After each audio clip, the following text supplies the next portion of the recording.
Halo, balik lagi.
Dengan dari orang-orang yang memainkan Yggdrasil dari versi game Yggdrasilnya gitu, yang harus mengikuti persyaratan tertentu, ya logikanya sesuatu yang didapat dengan mudah harusnya hasilnya nggak sebagus dengan yang mereka dapat dari kerja keras lah, atau harus memenuhi persyaratan-persyaratan tertentu, logikanya gitu. Bagaimanapun pernyataan yang terakhir di atas itu tidak mungkin untuk dilakukan karena Valkyrie adalah kelas yang jauh lebih sulit untuk diperoleh daripada ninja, dan bahkan tidak mungkin untuk mendapatkan versi yang lebih rendah atau lesser versinya dari kelas ini, sehingga sulit untuk mengumpulkan subjek eksperimen. Jadi bisa memperolehnya aja udah termasuk spesial ya. Karena itu hampir tidak mungkin bagi pribumi dunia baru untuk memperoleh kelas ini.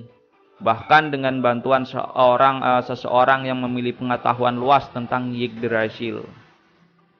Untungnya setelah beberapa abad berlalu, satu-satunya pribumi dunia baru yang mendapatkan kelas Valkyrie, meskipun itu versi yang lebih rendah, adalah Kirtlandite atau si Setsume ini. Nah, jadi kelas Valkyrie itu sangat spesial ya. Kalau di game aslinya untuk mendapatkannya itu sangat susah, bahkan untuk versi rendahnya atau versi biasanya itu nggak mudah untuk didapatkan gitu. Nah, tapi dengan hukum yang berbeda di dunia baru, si Setsu Satsume ini mampu menguasainya. Dan untung saja cuma dia satu-satunya di dunia baru yang bisa menguasai atau mendapatkan skill Valkyrie. Gitu. Setelah mencapai tingkat pertama dalam perkembangan kelas, Valkyrie bisa memilih kategori senjata dan atribut apapun seperti pukulan, tebasan, atau tusukan untuk dikuasai. Misalnya seorang Valkyrie yang memilih tombak atau lance untuk tingkat pertama dan kemudian memilih senjata tebasan untuk tingkat kedua.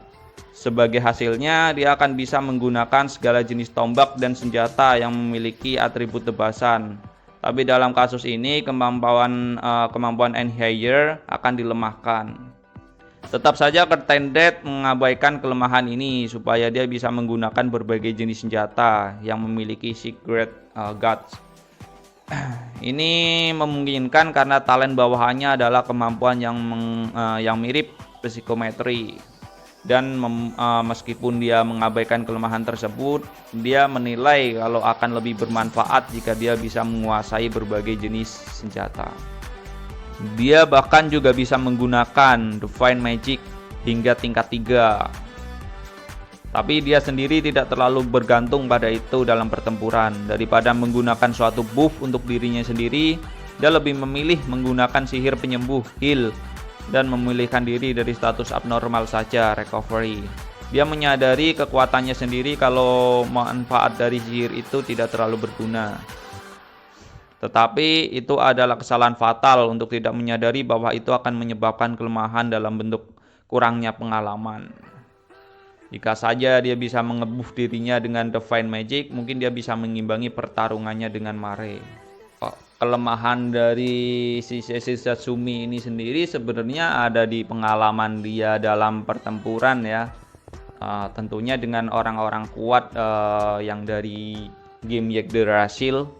Misalkan saja kalau di game, misal kita main game, tentu kita tahu kekurangan dan kelebihan dari suatu skill atau teknik ya. Dan biasanya ada meta tuh. Kalau kalian main MMORPG udah biasa lah, pasti ada meta-meta teknik, bahkan termasuk kumbu-kumbu juga. Dari situ tentu kita lebih diunggulkan karena orang dunia baru tidak mengetahui hal itu ya.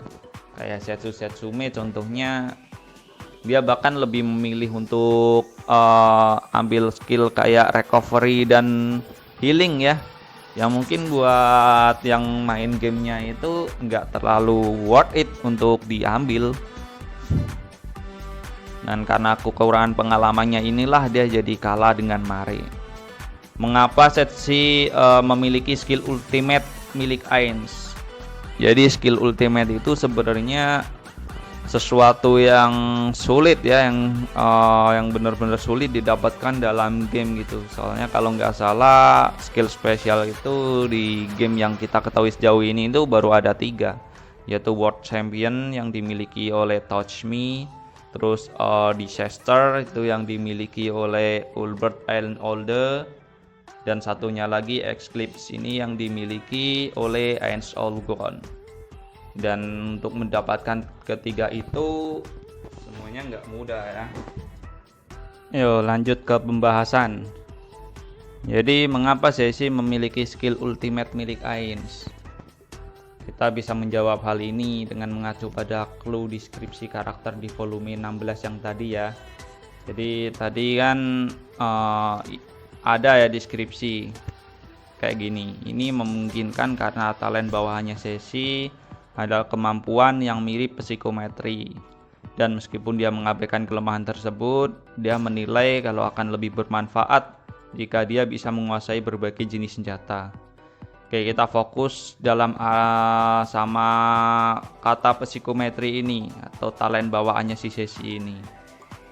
Arti dari psikometri yang umum adalah karya fiksi berupa film atau yang lainnya. Lebih tepatnya kemampuan psikometri, ia bisa dengan mudah membaca memori seseorang atau benda yang telah digunakan manusia dengan cara menyentuhnya saja gitu. Jadi jawabannya, alasan mengapa Setsu dapat mampu mengeluarkan skill The Goal is Dead Meskipun dia tidak mempunyai job exclusive adalah karena talentnya yang mampu menyalin skill dari player lewat perantara itemnya. By the way, info tambahan ini si Setsume ini nanti bakal ngebunuh King F ya. Jadi ceritanya King F itu siapa? King F itu adalah orang yang menculik dan memperkosa ibu Zesi ya. Jadi Zesi itu anaknya King F juga. Nah dari situ si Zesi berhasil membalaskan dendamnya walaupun sebenarnya dia cuma nyampah atau sekedar ya ngebunuh si King F yang udah melemah. Karena waktu itu King F udah babak belur atau udah sekarat waktu berhadapan dengan Ainz. Tapi meski demikian aku tetap berpendapat jika King F lawan si Setsume kemungkinan si Setsume tetap lebih unggul ya. Karena diperkirakan dari jumlah skill yang dimiliki oleh King F kemungkinan besar dia cuma ada di sekitar level 40 atau ya di bawahnya level 80 ke bawah lah tetap lah. Oke, jadi itu ya saja informasi yang dapat saya sampaikan. Semoga ya dapat menghibur juga. Ya, semoga kalian menyukainya. Thanks guys for watching. Jangan lupa untuk subscribe, like, dan share video ini ke teman-teman kalian yang juga sesama pecinta Overlord ya. See you. Dadah.